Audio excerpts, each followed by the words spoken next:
Well, welcome back to Cooking My Country Style. Today we're going to talk about gadgets and squash. Yeah, not really the same thing, is it? Well, I have this big butternut squash, and so I'm making butternut squash casserole. With the butternut squash, because the skin is so thick, you have to kind of pre-cook it before you cook it. So you take your butternut squash, you put it in your lovely microwave here. Typically about 3 minutes, but if you have a big squash, it takes 3 minutes per side. So I did 3 minutes, turned it, 3 minutes, turned it. And after about 12 minutes, I was able to actually peel the skin off. It's still kind of hot, so you gotta be careful.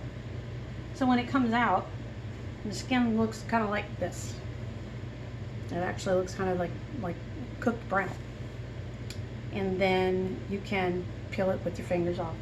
I usually use a paring knife or sharp knife and just kind of peel it off that way to get to the meat. Before you do that, you want to cut it in half and scoop the seeds out. Now, like I've told you before, nothing goes to waste out in the country when it comes to food. We don't waste stuff. So we have some critters that like to come out on our deck, this raccoon in particular. So he's going to get some squash leftovers. It's just a little bit of the meat on the skin from when I peeled the squash. I think he'll like that. There's some carrot peels out there for him too. Keeps him out of bird feeders. So once you've peeled your squash, after it's been in the microwave to get it loosened up from the skin, then you want to cut it up, cube it up. And actually, I cooked it enough that this is basically cooked, where I can just take a piece of this and eat it. Really good. Butternut squash is wonderful. A little bit of its own sweet taste. And the casserole is more like a dessert, but it's a veggie. Who knew? Very low in the gluten factor. The only gluten factor is going to be the topping. But once you cube up the squash from being in the microwave, you're going to take a saucepan of water, bring it to a boil, and you're going to put these cube pieces of squash in it, in that boiling water.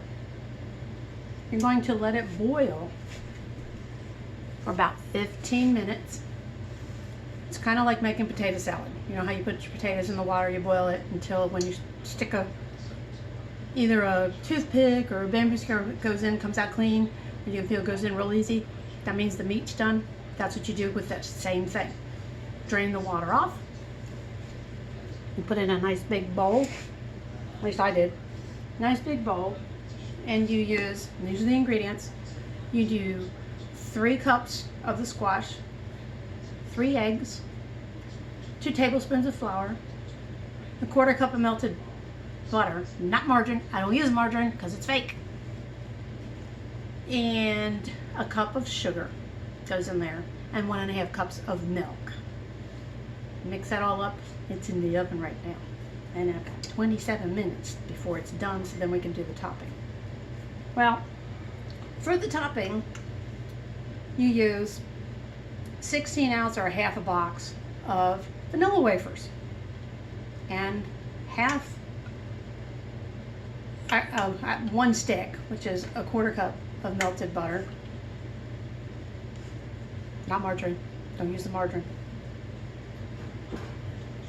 1 cup of brown sugar is going to be for the topping. I firmly packed it.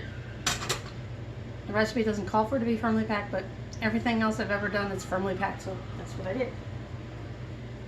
And then there's the vanilla wafers. Oh, with the squash, this is just topping. The squash also gets 1 teaspoon of vanilla. Almost forgot. That goes in there. Now this little gizmo right here, I thought it was only for grinding coffee beans. It's not. This is literally a spice grinder. And it grinds more than spices because I just tried it. Let's say in this recipe, you're supposed to literally kind of crush these. It says to crush them. You can crush them by hand. Yeah, that way you have some little chunks in it. Probably makes a better topping. But I'm going to do it half and half. I'm going to do it half like this. The other half, I'm going to pulverize in the spice grinder. just goes like this. This gets a little noisy, but boy does it do an awesome job. Just think of your coffee, ground coffee, and what this is going to do to that the same way.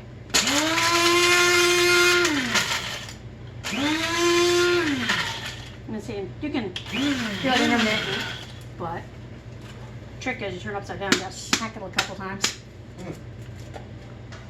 Just to get it all out the bottom. Otherwise it sticks in there. And then, look what you get.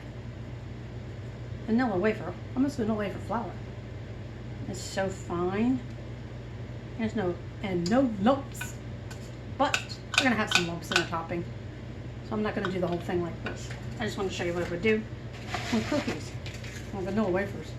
Now you can take different ways of crushing your vanilla wafers. You can take the backside of a metal soup ladle, you know, smash it in there. Depends on how much of crumbs you want, how much, you know, crunchy topping you want to, you know, bite into as you bite into the squash casserole. It's all to your taste, how you like it. See, like right now, this is mostly big old chunks, and there's some of that powdered stuff that I put in there. So we're gonna do a little bit more in my little handy dandy grinder here.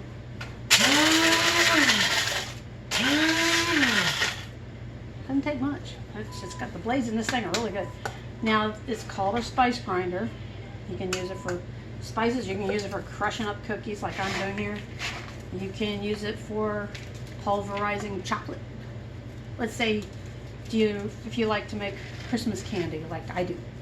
And I have these little peppermint candies I make with an almond, a blanched almond on top. It's been passed down from I don't know how many generations. But so I've got, you know, I'm afraid that time pretty crushed. Not crushed, but crushed pretty good. So it's like half and half. And I've got my brown sugar. Where's my butter? There's the butter. So I guess the brown sugar kind of makes it like a, I don't know, brown Betty kind of topping. It's the first time I've made this particular recipe. So it looks pretty good. Just go like that. And I'll take a peek at the squash in a minute.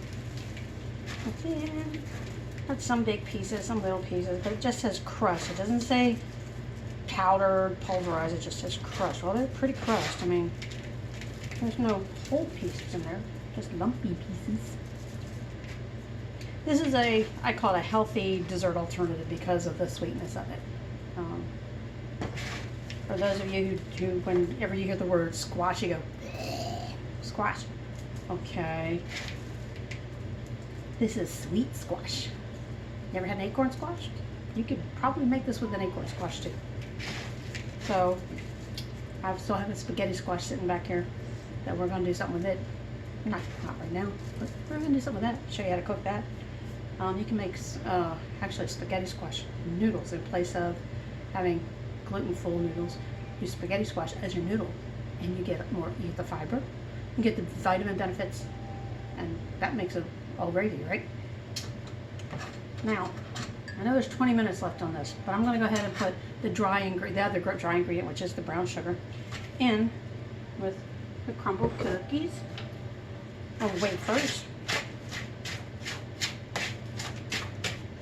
So it's like a brown sugar cookie in here.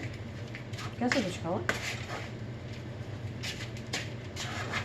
Now I could jazz it up. I mean, I don't know how chocolate would taste on the squash, but it's a thought.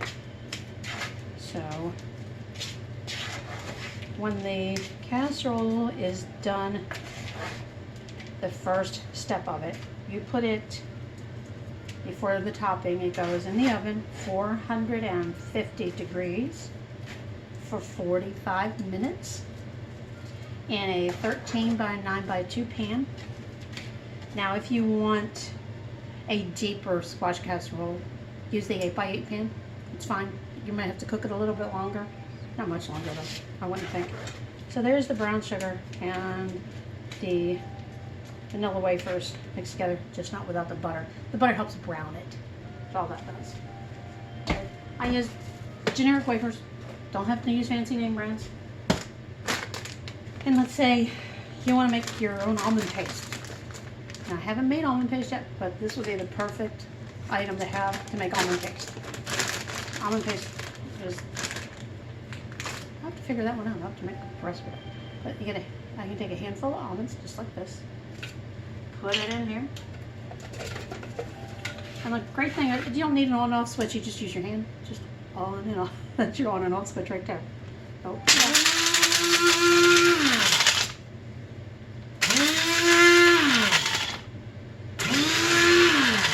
I have a cookie recipe that requires crushed, finely crushed nuts on top, and I'm thinking maybe I should switch it up, do almonds once, and see how they taste with that on it. Kind of like an almond crescent, you know, because it is a butter cookie recipe that I have. So I think the next time I make them, I go half and half. So now nuts, because there's moisture in them, they will stick to the inside here. So you want to, unless you want a nutty tasting coffee bean the next morning, try to get as much of that out. This is not water immersible. Do not put this little gadget in the water. You will kill it. And as you can see, it's basically like almond powder. Just like that. And you know, that right there. Very good. So, I keep these little sandwich bags around. And when I think of things that I might use for something in a recipe, I label it, stick it in there. Now I have almond. I bet you're wondering what this is. You know what this is? Remember I told you about those candies I make at Christmas? Well, that's actually chocolate. It's candy melting chocolate, which means it's already sweetened. And it's a naturally flavored chocolate candy coating. So I took a piece of it, and I put it in there. I'm gonna put another piece in there. Now, so I don't beat up on my machine too much, because I literally put a piece in one big chunk like this in there before. I'm actually gonna cut it in a couple of pieces, so my little grater won't think I'm being mean to it. Throws in there. And I left some of the almond in there, so now I'm gonna have chocolate almond. I'm not complaining. I like chocolate covered almonds. And just go. And this is really bad.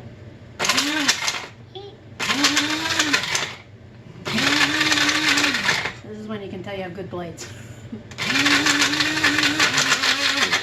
Let's say you want a mocha coffee in the morning, but you have to make sure you have some of this already made up. Put that in your coffee cup. Mocha, instant mocha. Oh yes. Ooh, look at that. It is very, very nice. Now because the rotation creates a level of heat, it melts just a little bit. And that's all good. To clean this, you just use a nice clean paper towel. Just take a paper towel, wipe it out. That's good chocolate. That's really good chocolate. I'm having a mocha in the morning. That's what I'm gonna do. But yeah, it is, and I've labeled this one. And that way, if I want to make my candies, I don't have to wait so long for it to melt.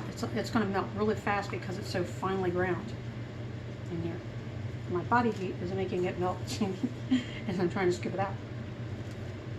So the lid you can, put in water and clean it. This would be really good for making fudge. I believe so. Well,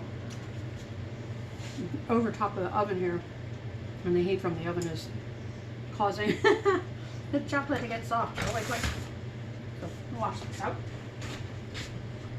It's really tasty. Almond chocolate coffee. I'm gonna have to do that.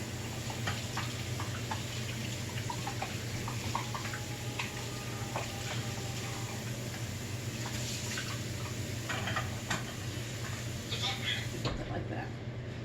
So if you're wondering how they do the flavored coffees, sometimes they do it with the flavored extract. Sometimes they do it with an actual piece of whatever it is. Like they might actually put hazelnuts in with the beans before it's ground. When they're infusing the whole bean coffee, that's with the oil from that particular, like from a hazelnut, the oil. But that's really tasty. But from the aspect of flavoring the coffee, I've taken, let's say in this case, I'm going to take some of that chocolate and put it in the coffee maker with the ground beans and let the chocolate sift through with it as the hot water hits it so that it's chocolate flavored. If I want it even more chocolatey, I just take the chocolate directly, put it in a mug in the bottom. Don't have to use so much creamer that way, do you? This little gadget is fabulous, and it's not expensive. Brand new, they're $20. I got this at Goodwill for $5. $4.94 at Goodwill. Because people, after a while, they don't want to use them anymore. And this is one of the best brand names out there. This is Braun. If anybody knows anything about Braun, they're made to last, and the thing has lasted through, I don't know how many families, and now me. So I've got 14 minutes on this squash casserole. I'm gonna take a peek. Ooh, doesn't that look pretty? Wow, that's really pretty. That's it. Well, let's see. Just, you know, that's pretty quick. I don't know if it's gonna last 14 more minutes, because if you ask me, when I'm looking, it's in there bubbling. So you know what? Since it's leaving a clean impression, oh yeah.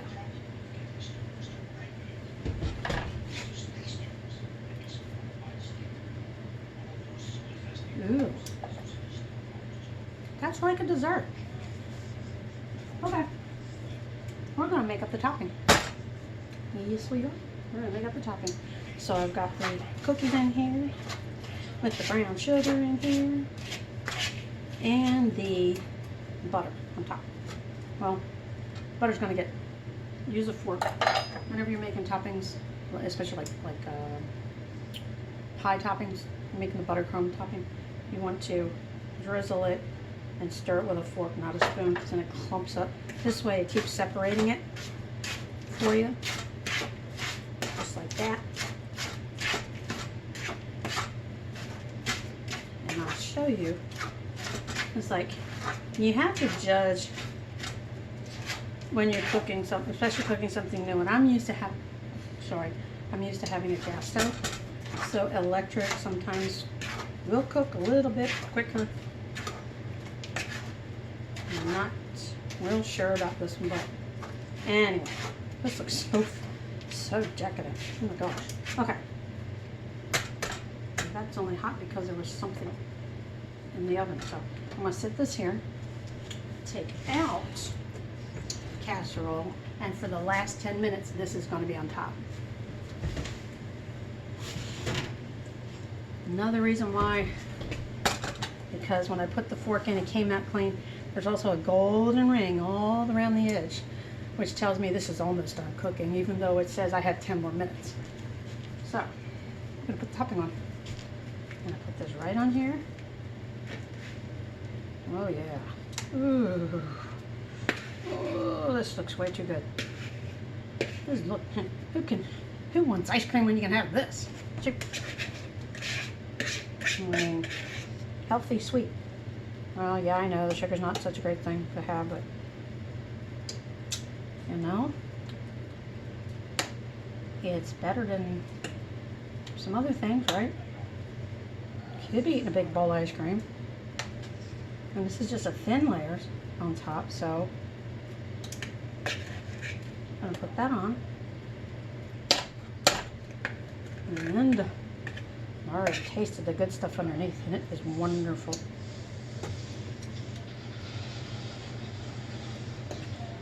I also have some smoothie recipes. If anybody would like to see a video on those, you can leave me a comment on that. I've got lots of dishes to clean up, y'all. Sure do. Now this is basically, other than what it's gonna do is get a little browner, but isn't that gorgeous? Look at that. And it has that the casserole underneath the butternut squash part. It's almost like a quiche consistency. So it's not hard, and this is gonna be wonderful. Got 10 minutes. This will be done, and I'll let it cool a little bit, and then eat it kind of warm. Don't have to put anything on it either. Not a thing. Now, this is one of those dishes where you make it, you make too much, like that makes a big pan. It's just me and my husband, right? And then you take some over to your mother-in-law's house and say, hey, I brought you something, try it out. What is it? It's a casserole. It's a dessert casserole. Just try it, see what you think. Tell me what you think. You never know. Might be the way to win someone's heart or through their stomach. When you're mashing your squash for this pastry blender, I know I've promoted this little gizmo before, but it's wonderful. If you don't have a potato masher, one of these works just as well. Just go through there and smash it up. Butternut squash, boiled. After it's been in the microwave to get the skin off it, you eat it just like this. Butter and carrots. Come behind me. I have a crock pot dinner. Crock pot dinner is pork loin roast. What I added to it is some sliced potatoes, onions, carrots, a little onion soup mix, dry onion soup mix, and some chicken broth. About a cup of chicken broth, and then the juices of the meat kind of like get into it. After 6 hours of being on low, that's just going to fall apart and be so wonderful. It'd be like a pork loin stew almost. Yeah, I can cook a dinner too. Next time I'm going to show you how to do entertainment platter. Yeah, appetizers. I can do appetizers too. We've done desserts. I've got a main meal back here. Main meals are hard because it takes so long to cook. I'll have to think of a fast one. Now we got a vegetable casserole that's kind of like a dessert to go with the other desserts, but it's actually a veggie dish. And like I said, the only gluten is I didn't have time to find gluten-free vanilla wafers, okay? Otherwise I would have. Then it would have been totally gluten-free. But this here, in the crock pot, that's all protein and vegetables in there. Please leave me a comment. If there's some kind of dish you want to see if I can make it. Put it in the comments. Say, hey, yo, your country cooking show, can you make this? I've made polenta for you guys. Next thing, yeah, I'm going to go back to the desserts. Yeah. Gluten-free brownies. And everybody here loves brownies, right?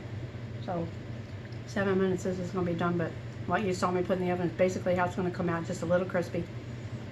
I hope you've enjoyed my little cooking skit here. If you live around somewhere in Georgia, maybe you should ask to be invited to dinner. Now, that's an idea, right? To see if it really does taste good, and then you can tell everybody, hey, she can cook. This has been the So What Seamstress playing Cooking My Country Style. Everybody, enjoy. Come back, share, subscribe. Give me some more stuff to cook, okay? You have a good night, all.